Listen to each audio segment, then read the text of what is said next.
You went through this with your dad, but now you're on a new platform and you have a new way of going out and about.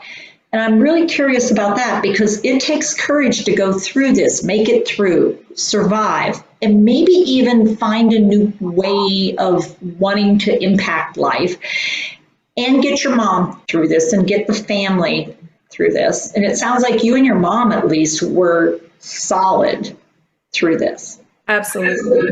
We are like this had to be. And 1 out of 5 families, you are 1 out of 5 families who can stay together through this and not tear yourselves apart over this. It's, and even for us, our natures are probably to already be a little over compassionate and empathetic and kind of touchy-feely and affectionate. I already had a great relationship with my dad, which really helped. Yeah. And we already kind of had some trust there. So I was able to ask him some very candid questions, use some humor to get through some of those difficult times or uncomfortable moments where I'm helping, we're showering, and, things that. Who would have thought, Dad? Who would have thought?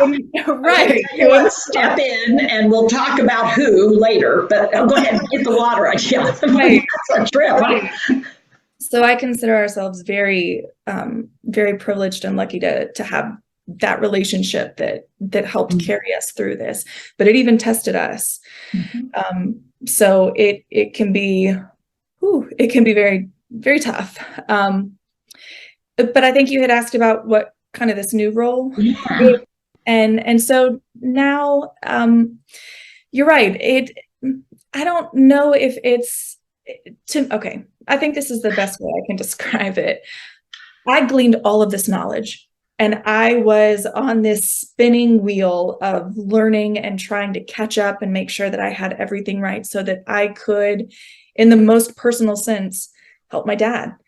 And now he's not here for me to help. And I've got all of this knowledge and all of these skills. They should go to someone. There is a big enough gap where someone needs to benefit from this. And I'm realizing how few people know about the resources that are out there, that I had a really hard time scratching and scraping and researching to find.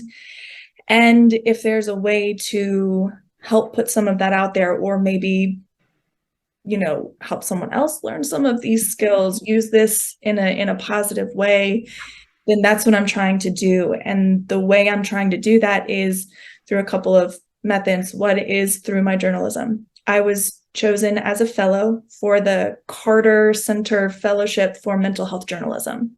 Yes. And it's one of 8 journalists in the US chosen each year to do this. And you kind of have to pitch a project and an idea that you're really going to dig into. And mine was inspired by my journey with my dad and the gaps in care that exist and the trauma that can be avoided.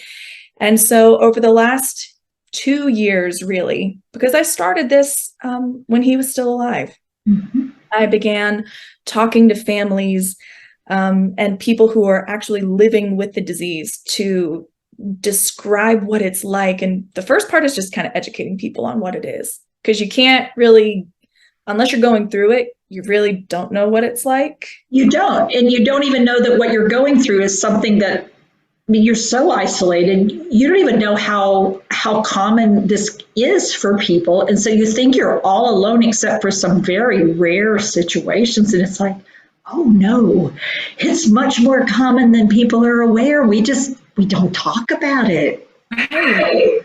You don't talk about it, 1, because it's hard, 2, because you don't have time, and 2, you don't realize that other people are like, no, oh, that happened to me too. What? Yeah. It's like, you too? Right.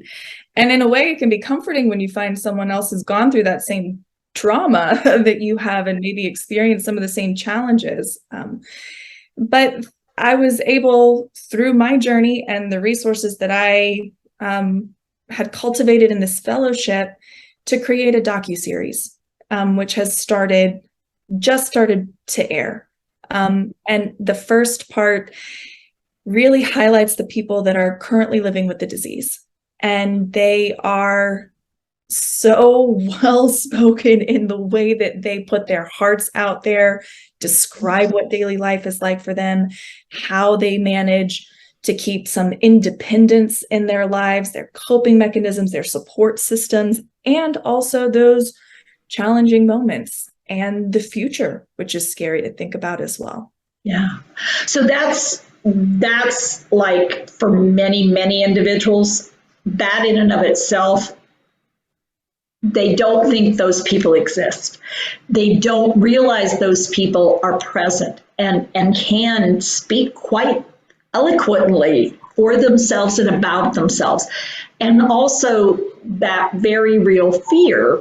I mean, it's very real. What does the future hold for me, given what many of us are aware of in dementia? It's like, so how do I look into the future and not be overwhelmed by it, and not fear for my family, and not be concerned about what I might? And I've had numbers of people living with say, I'm so afraid I will do something to someone or hurt someone, or I won't be able to manage myself, and bad things will happen. And that, of everything, many people, that is the greatest fear they have, is that loss of being able to control self.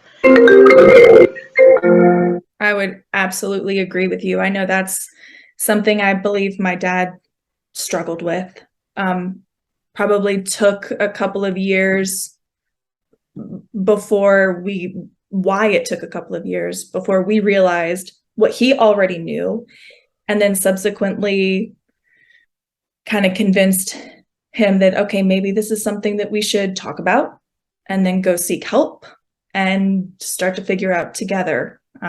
That fear and that pride, that all of it, wanting to keep your dignity, wanting to be afraid of changes, all of that, it really does kind of ball up together to create that. And I think one of the exciting things about the docuseries is that's where you started, with the people who are living the experience, with the people who have still capacity and ability to speak to it. And what's, I know, the case is that some people can continue to do that for some years. I mean, that's not just a quick shot in the dark. It's not just a good day. They can literally continue that ability for quite some time. Unfortunately, some people lose that capacity relatively early on. And knowing that when you've met one person living with dementia, you've gotten one under your belt, and now you want to meet more if you're curious, so that you know the sort of vast array that is the world of living with dementia. Exactly. There are so many phases and stages of this disease. So what you're seeing at the beginning is, just a couple of them, the people that still can do as much as they are doing. The rest of the series will explore the different stages and the progression.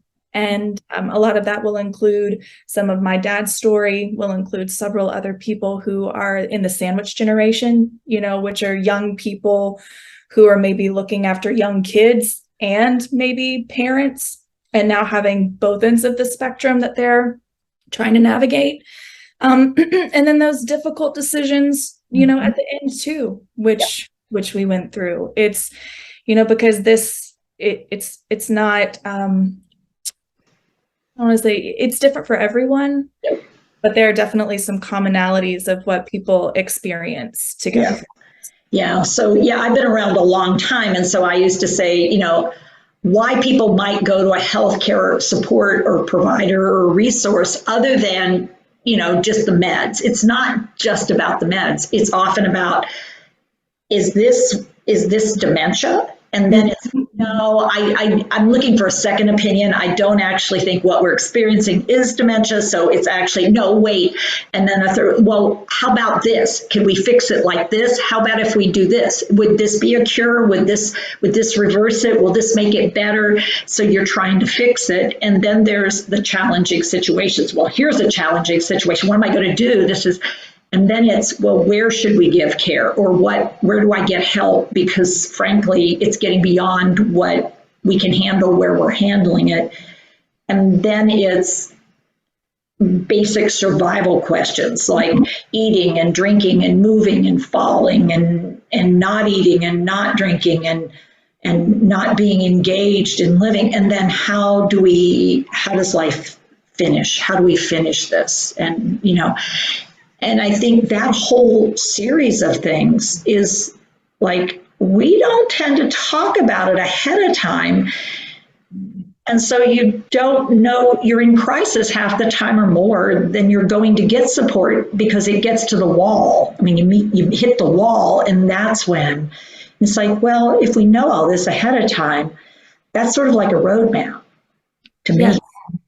And it baffles me sometimes too, where there are predictable moments, predictable challenging moments that you could get to, and there's still, even knowing, providers know that this is part of the disease, challenging moments, potential aggression, potential, difficulty in getting in or out of the car. There are things that we know could become difficulties, and there's still very little support or training or stuff out there that I could go look. It's like, we're starting to have trouble going up steps. Wonder what else that might involve. Well, getting in the bathtub, stepping over the edge of the shower thing, noticing that you have a footstool or something nearby that you need to look down when you're getting ready to move. I mean, there will be lots of things, curbs, all of a sudden now I'm tuned into risk categories that I wouldn't have been.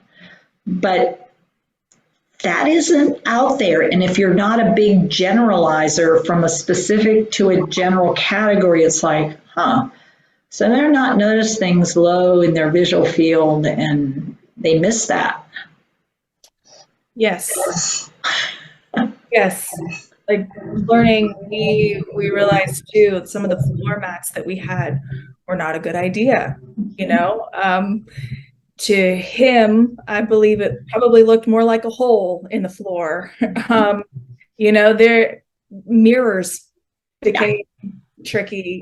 Things that you just don't always know to expect, but this is where, and I have to shout you out, Teepa, your video, the practical daily things, like even just touching at the joints, putting on shoes, made day-to-day living survivable and doable and even enjoyable. Because once you got through those moments and were able to make those moments a little easier, then focus on those moments of joy together. Yeah, I still have some energy to put into the rest of the day because I'm not worn out trying to not cause issues or get hit or do that. And it's all about learning how to work with someone whose brain keeps changing on you, but without some guidance. I mean, asking people to know neuroanatomy and neurophysiology and structures of the body and, Yes, caregiving has become so clinical and you feel so unequipped and unprepared for what all of a sudden you are forced to do, the skills that you need to do this. And unless you're incredibly wealthy and in your pattern of care, it is okay to bring people that nobody knows into your home, put them in your home and have them be there 24/7. You're going to be doing some of this because the reality is many of us value our privacy, our family, our sense of supporting one another. We don't want to give that up entirely, but we could sure use some help. But we don't want to let go of all that, and neither does the person we care for and about. Absolutely. And then you get into this struggle between, I need help, but no one takes care of them like I do. No one loves them or knows them like I do. Oh, you have been down this road. Oh, my heavens, yes. And that's a whole art form there, and you need support in processing through that. And how do you balance that for you? And where everybody's unique when they get dementia, everybody's unique who's supporting somebody in dementia, because you've come to this place of support from your life. And it's important to recognize that, and what would be right for me may not be right for you, and that's okay. It's just different. Because everybody's personality is different. Every human is different, so it makes perfect sense. It's so easy to look at dementia as this whole one thing that everybody's the same unless you've been in it, and then the truth. And it manifests itself so differently in people, and what works is going to be different. I mean, I'm thinking, there was a time where he spent some time in memory care, and we got to know and feel like family to so many of the people that lived around him, and based on maybe what they had done in their lives, became excellent indicators of what could calm them down, or maybe why they were doing something. I'm thinking of one man who would just always go around and look at the baseboards, and he was always crawling, and realized that he worked in construction and he was an inspector. That makes so much sense. But if you don't know anything about them, then it's going to make it very difficult to understand certain behaviors or try and it makes sense once you start and all of a sudden, then you can start thinking, okay, hey, Christie, could you do me a favor? I need to check the light sockets. Could you walk along with me and help me check and see if they're working down this hallway? Yes, that worked so well for us. Anytime, my dad was a CPA, he had his own firm and his own practice. So anything about money or numbers or counting was very important to him. So that if you started a conversation about that, you had his attention. He was there with you. Might not follow everything, but that was something that interested him, and it was something that you could get his attention. You could connect with him, and maybe avoid something else. And go down that hallway. Oh, there's a bathroom down here. You know what? As long as we're here, before we do that next hall, how about if we stop in here? Here, how about you go first, and and then I'll follow you. Yes, exactly. When you get down a hall, got a job. Confusing for someone else to know why we had a calculator in his room, but it works. Hey, it works. So these days you're doing, it's coming out. That part is complete, and now you're starting to actually push it out and put it outward. And boy, is it making a splash. So tell us a little bit about where all people could access and watch this docuseries, because I know we're going to have a lot of people who are going, where can you watch it? Absolutely. So it is in a couple of places. It's the station that I work for is the NBC station in Atlanta, 11 Alive, and on their website, the series is called Desperately Waiting. So I can provide you a link to get to the website. We'll have that here. You'll see it down below. Yep.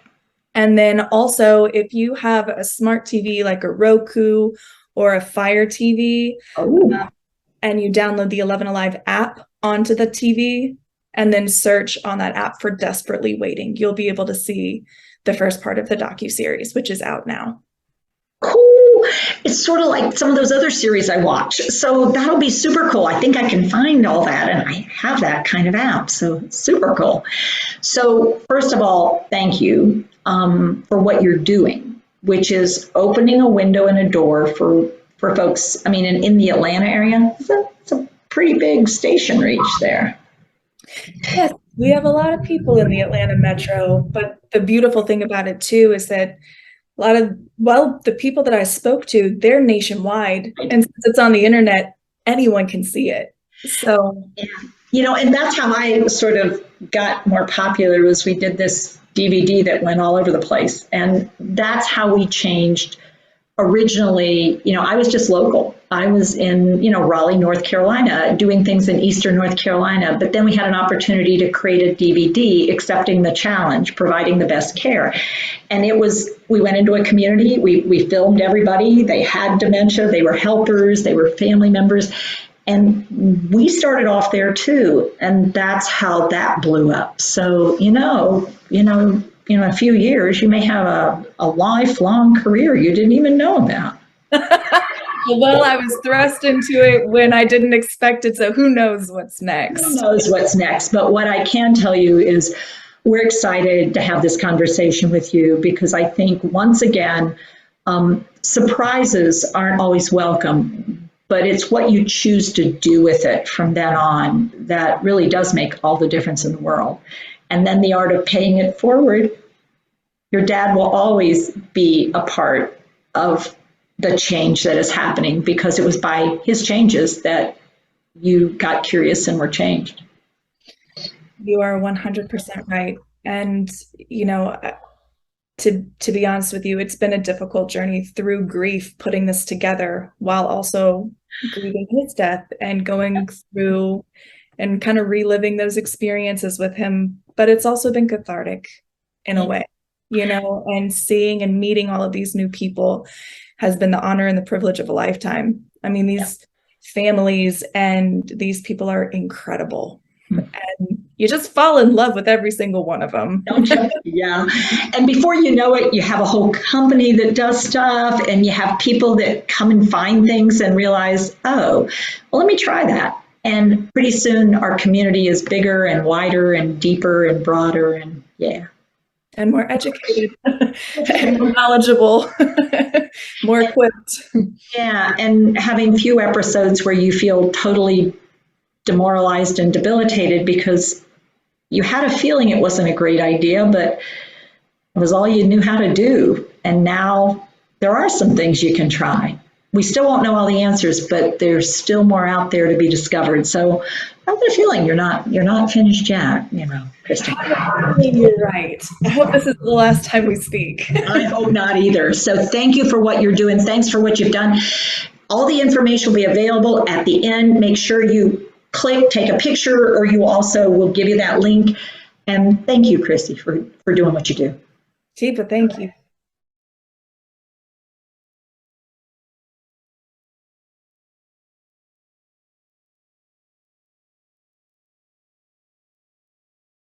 Hi, I'm Tipa Snow, and you just found our YouTube channel and watched one of our videos. I'm the owner and founder of Positive Approach to Care. Thanks for watching, and if you liked, if you have a comment about, or you would, please share it with people you know. Oh, and if you haven't yet done it, consider subscribing. We'll let you know when the next new video comes out, and you might want to visit our website, www.tipasnow.com, where you'll find other resources as well. See you there.